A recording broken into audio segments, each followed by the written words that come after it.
If you're at the bleeding edge of gaming like me, you may have noticed that Battle Royale games have gotten a bit popular. From Pubg to Fortnite to Warzone to Apex, the current blockbuster gaming genre has reached frankly absurd levels of ubiquity in the gaming sphere. Well, I'm here today to tell you what I think it is about these games that makes them so special in the experience that they can offer players, and how in turn this makes them so successful. Also, over the course of this video, no matter if you love or hate or never even play Battle Royales, I really hope that I can manage to improve your appreciation for these games. Before we get into it properly, it'd be helpful if I take just a few seconds to preface this video by giving an overview of what Battle Royales are, as if you didn't already know, but trust me, it's important. Battle Royale games come in many different colours and flavours, with all sorts of building and vehicle and crafting mechanics added in. However, they all follow the same basic formula, and it's this formula that makes these games so popular. So it's this that I'll be focusing on here. All Battle Royales feature a mostly uniform start, meaning all players are all roughly as poorly equipped as each other when the game begins and they choose where on the map to drop. The players will then usually have to find weapons and equipment scattered around the large open map and use these to eliminate each other, whittling down the total numbers as the safe play zone gets smaller and smaller. By the end of the game, there will only be one team or player left standing, emerging victorious over all the other players that started the game with them. If you've ever seen the film called Battle Royale, it's that, basically. Except in the film they get given equipment and they don't really finish the game, and everyone playing isn't like 13 or Twitch streamers. In their bones, Battle Royales are really just action shooters. I'm a big fan of FPS arena shooters. I think playing a few games of Call of Duty or Halo is the perfect junk food gaming experience. And for a long time, that arena shooter archetype dominated much of gaming. It's something about the constantly repeating cycle of getting in, doing some shooting, getting shot, respawning, doing some more shooting, getting shot over and over again that's almost trance-like in its stupid fun. But because of this rapidly repeating low-stakes cycle, the experience can feel empty. And it's by injecting some contrast into this action shooter formula that the adrenaline pumping thrill of the Battle Royale comes into play. By nature, Battle Royales contain an amount of downtime, time spent traversing the map, away from any enemies. This time is used to collect loot and make tactical decisions to better your chances later in the game, meaning firefights are much more spread out. And when you eventually find yourself near enemy players, suddenly those same action shooting mechanics turn into a desperate fight for survival, and there's little to no chance of respawning. In regular arena game mode, the complete lack of contrast means there is no respite, which leads you to instantly acclimatise, so there isn't really much excitement. Whereas in Battle Royales, the addition of quiet periods of anticipation between gunfights makes each one all the more thrilling. And the higher stakes and deeper tactical decisions make winning those gunfights and winning the game that much more rewarding. As an interesting aside, this prevalence of downtime, combined with the skill-based shooter gameplay and the obvious impressiveness of winning a game of Battle Royale, means that the genre is also very popular with streamers and YouTubers. The downtime is great for social interaction, that's why it's so fun to chat and hang out with your mates while you play them. But it's also great for streamers and entertainers, as not every moment has to be about the game, and the need to fill in this downtime promotes more personal audience interaction and really allows people to flex their entertainer muscles. The popularity of these games and the entertainment surrounding them are intertwined, and the two have built each other up massively. The Battle Royale format and its healthy balance of downtime, planning and skill mean that you don't even need to have the skill part down to be a super entertaining Battle Royale streamer. You just have to be fun enough to hang around with and enjoy the game enough to keep playing, and it doesn't matter a bit if you win or lose, which is awesome.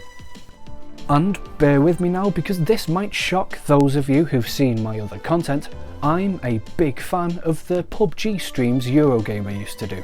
They're the perfect example of exactly what I'm talking about, the massive entertainment potential of just messing around with your friends, loosely held together by the ebb and flow of excitement of a battle royale setting.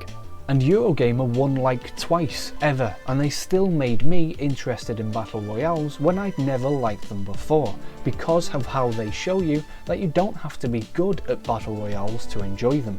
Ian Higton is living proof of this, if proof be need be. Oh, and by the way, check out Platform 32 on YouTube if you want more of that kind of stuff.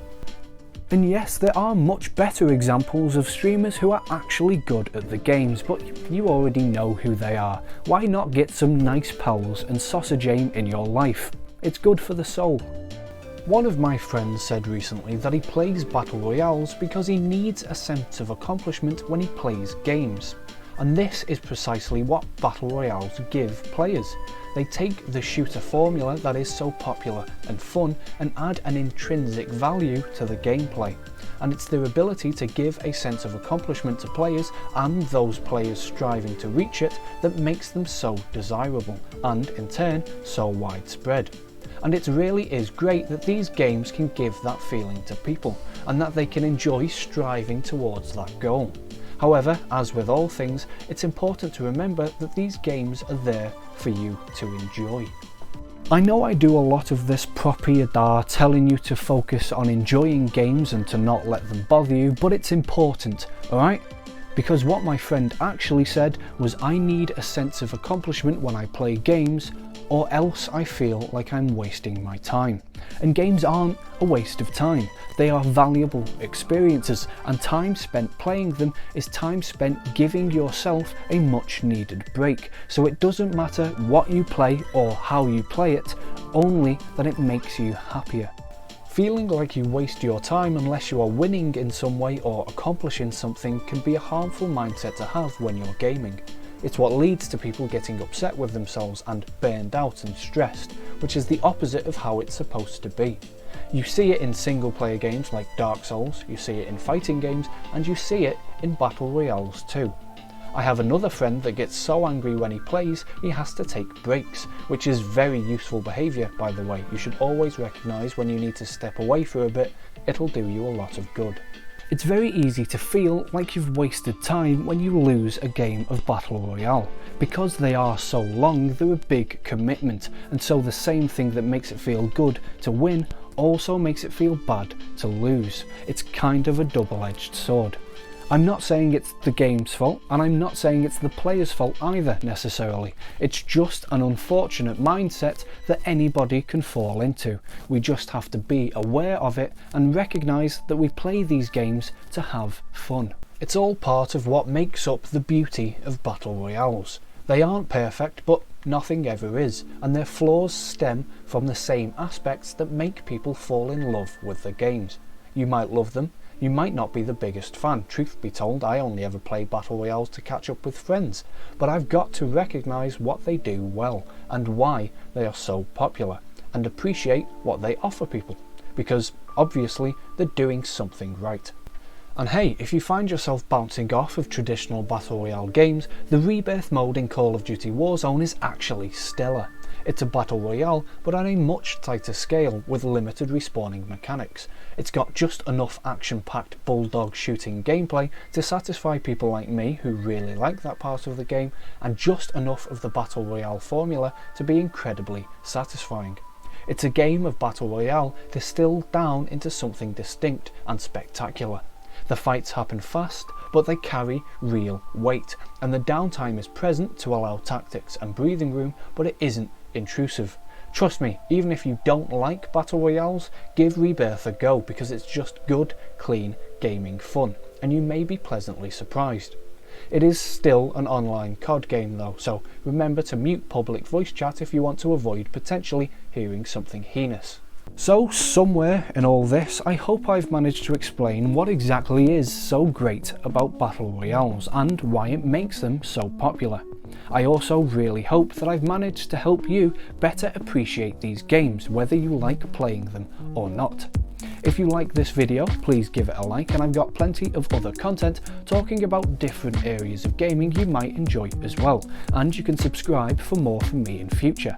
Also, if you think other people would like my videos, please feel free to share them wherever you'd like. It'd really help me out. And if you want to hear updates on what I do, or just to hear my thoughts on other things, you can follow my Twitter as well. For now though, thank you for watching this video and have a wonderful day. Bye.